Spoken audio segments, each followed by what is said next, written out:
నమస్కారం. నా పేరు రమేష్ బాబు. నేను paramedical outsourcing employees association state ప్రెసిడెంట్ని.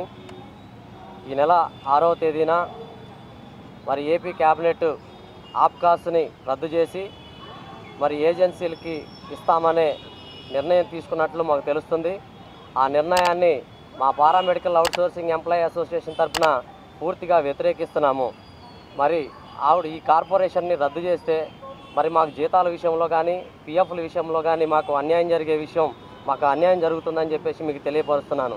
ఎలా అంటే గతంలో ఏజెన్సీలు నడపడం వల్ల ఏజెన్సీ దళారులు ఉద్యోగులకు సకాలంలో జీతాలు చెల్లించకపోగా పిఎఫ్ల అమౌంట్లు కూడా 100 కోట్ల రూపాయలు మరి దొబ్బితిన్న సందర్భాలు ఎన్నో ఉన్నాయి. ఇప్పుడు ఆప్కాస్లో మరి క్వాలిటీ పీపుల్స్ మాత్రమే ఉన్నారు. ఆప్కాస్లో దాదాపుగా 1,20,000 మంది అవుట్సోర్సింగ్ ఉద్యోగులు పనిచేస్తున్నారు. వీళ్ళంతా కూడా త్రూ నోటిఫికేషన్ జిల్లా సెలక్షన్ కమిటీ ద్వారా మాత్రమే వచ్చారు.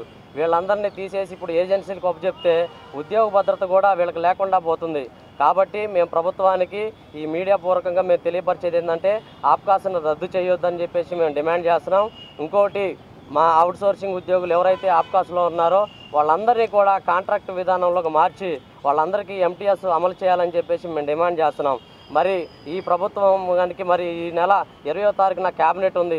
ఈ క్యాబినెట్ మీటింగ్ లోపల మాకు ఏదో ఒక నిర్ణయం చేసి మా అవుట్సోర్సింగ్ ఉద్యోగులకి న్యాయం చేయకపోతే ఈ నెలాఖరు దాకా చూసి ఎన్నికలు కూడా అయిపోయిన తర్వాత కనీ విని ఎరగని రీతిలో మరి ఈ పారామెడికల్ తరఫున హెల్త్ అండ్ మెడికల్ డిపార్ట్మెంట్లో మేము ఈ ప్రభుత్వంపై గట్టిగా పోరాటానికి సిద్ధపడతామని చెప్పేసి కూడా ప్రభుత్వానికి హెచ్చరిక చేస్తున్నాం.